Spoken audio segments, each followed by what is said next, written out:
কিনারে থাকতাম তুই করলি আমায়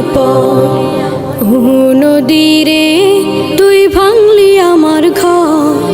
তোর কিনারে থাকতাম তুই করলি আমায় সকাল দুপুর সাঁঝে তোর কিনারে বসে, সকাল দুপুর সাঁঝে তোর কিনারে বসে করতাম কত গুণগান।